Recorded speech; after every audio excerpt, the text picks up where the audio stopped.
Magandang araw mga kaibigan. Pag-usapan natin ngayon yung announcement ng Pangulo na naubos na ang pondo, yung Quick Response Fund para sa mga biktima ng kalamidad. Marami pang bagyong darating eh. Paano na ngayon yan? Tapos, yung i-distribute nila na mga yero, mga plywood sa mga nasalanta ng bagyo. Nako, parang kulungan lang ng aso ang kayang ipatayo. Grabe, anong klaseng tulong yan? Okay, ito, pakinggan natin ang Pangulo na after na nag-distribute ng mga materyales pagpatay ng bahay, sabay announce na ubos na ang Quick Response Fund. Ito, salamat kay Pinoy Views and Opinion na nag-post nito. Kaugnay nito. Tapos sabay ganyan-ganyan. Ang likot ng bungangan nito sa BBM, no? Ibilinan ko ang BBM na tiyakin na tuloy-tuloy ang pagtugon sa mga pangangailangan ng ating mga ahensya sa pamamagitan ng Quick Response Fund. Wow! Sa unang dinig mga kababayan, mapapamangha ka talaga. May quick response fund pala tayo. Buti naman para matulungan itong mga bahaan at nabagyo. Pero yun pala mga kababayan, ang kasunod ng mga salita. Na magagamit sa tuwing may sakuna. Ito po ang quick response, quick QRF. Talutan na naman. Nag-loading na naman mga kababayan. Natin, ang katotohanan dyan ay naubos na. Ubos na. Nakita ka pa na may quick response ha? Inaubos mo na pala.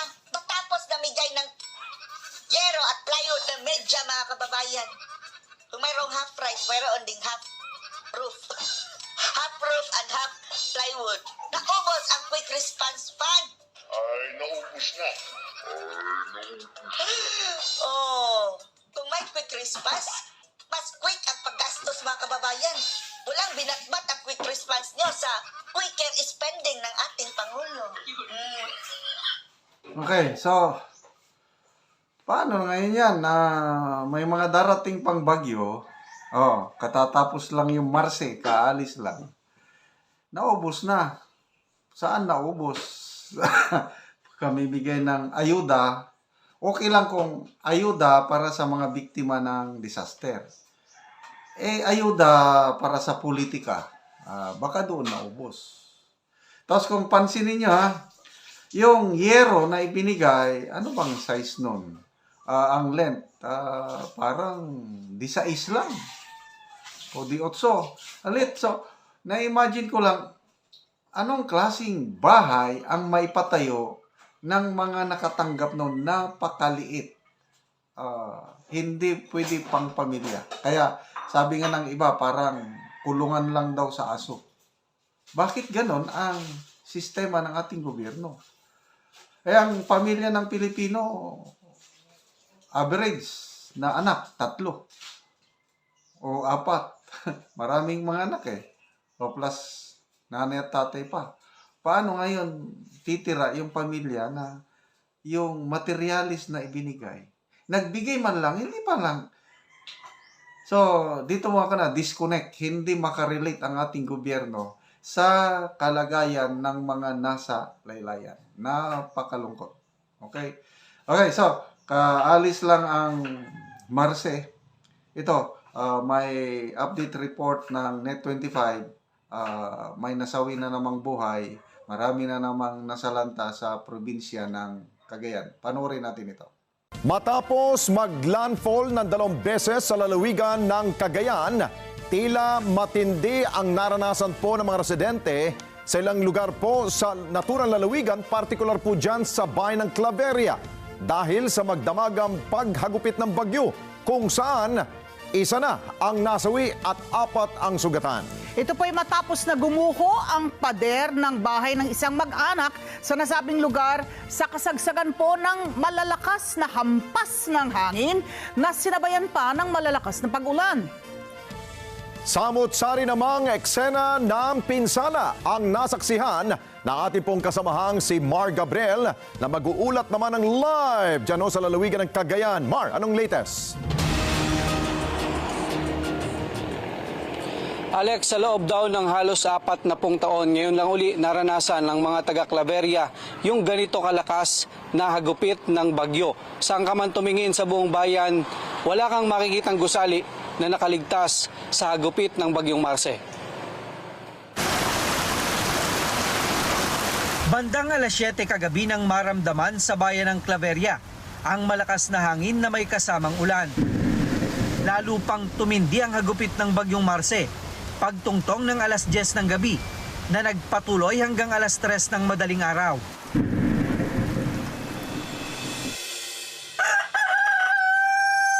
Pagputok ng liwanag, tumambad sa amin ang matinding pinsala na iniwan ng bagyo.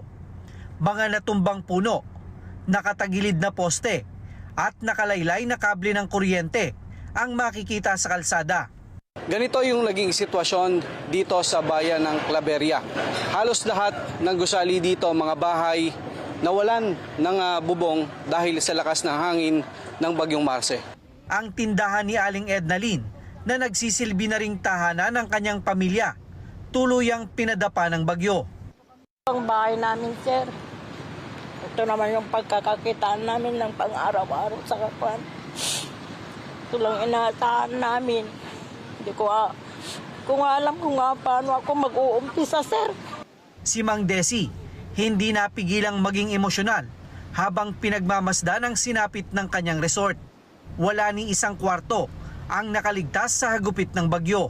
Ngayon lang ito, 20 years nang mahigit ito ngayon, marami na rin bagyong nagdaan. Siguro ito na ang pinakamatindi. Sana babagod din kami. Pagsubok lang siguro ba ito? Importante, buhay naman kami. Apektado rin pati ang hanap buhay ng mga mangingisda. Ang mga bangka na iniahon nila sa Pampang, hindi rin nakaligtas kay Marce. Naputol po yung puno. Nabagsak na lang po ito ng malaking puno. Lalakas po ng hangin. Itong covered court na ito dito sa Barangay 103, yung ginagawang pansamantalang silungan nitong mga bangka tuwing may darating na bagyo. Pero sa halip na isalba yung kanilang mga bangka, ito pa yung naging dahilan ng pagkasira nitong kanilang mga pangisda. Ayon kay Mayor Lucille Gilian Yapo, ito na ang pinakamatinding bagyo na naranasan nila sa Claveria. Pinaka-worst ho talaga inaasahan natin talaga. Actually kagabi, sinubukan ho rin namin umikot pero talaga hindi ho kaya ng mga rescuers natin. Problema natin dito. Sabi nga po ni Vice, the last time na na-experience po natin ito was 1980. Sa gitna ng pananalasa ng bagyo, isang 12 anyos na babae ang nasawi matapos gumuho ang pader ng kanilang bahay sa lakas ng hangin. Sugatan naman ang 3 pa niyang kapatid at ang kanilang ina. Kwento ng nakaligtas na si Chad, hindi na nila nagawang lumikas kagabi sa tindi ng hampas ng hangin. 9:30, lalo nung lumakas. Kaya nung tatayo na sana kami, kukuha sana ako ng flashlight. Bigla naman nag-collapse, kaya yun nadaganan kami lahat doon. Kasi nakaano na yung higaan nila doon. Yung kapatid ko kasi nakaupo. Kaya nung pagkaano niya, umuna talaga yung sa niya, yung dito niya, sa mukha.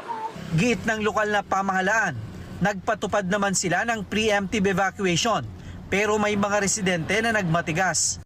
Pumunta sa mga barangays at sinabi, we reiterated the importance of talaga of preemptive evacuation. Bago magtanghali kanina, maraming kalsada na sa Claveria ang nabuksan sa trapiko dahil sa mabilis na pagsasagawa ng clearing operations ng lokal na pamahalaan. Katuwang nila ang mga pulis at mga tauhan ng Philippine Coast Guard.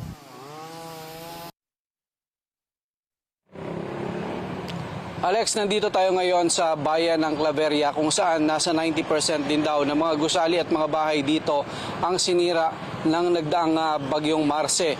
At ang natatangi lang dito sa bayan na ito ay wala silang naitalang casualty sa pagdaan nitong matinding bagyo kagabi. No?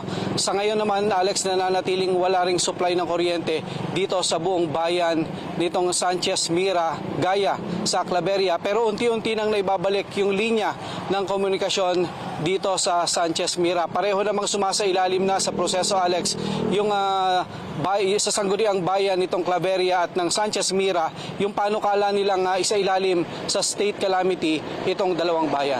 Alex? Okay, Mar, nakita ko sa mga video, no, nag-aantabay ang ilan nating mga kababayan sa kalsada. Parang they're waiting for a responde ng ating gobyerno. Meron naman dumating na mga relief goods, family food packs, binigay ang ating gobyerno dyan. Actually, Alex, kanina, yung huling pag-uusap namin ni Mayor Lucil ay humihingi sila, nananawagan sa national government ng tulong mula sa national government dahil nga hindi kakayanin ng LGU yung pangangailangan ng kanilang mga residente. Kung makikita mo talaga, Alex, devastated yung buong bayan nitong Claveria. At kanina nga, habang tinitingnan ko yung epekto, nagpa-flashback sa akin yung nasaksihan ko na epekto naman ng bagyong Yolanda noong way back 2013 dyan sa Tacloban City. Alex? Oo, correct.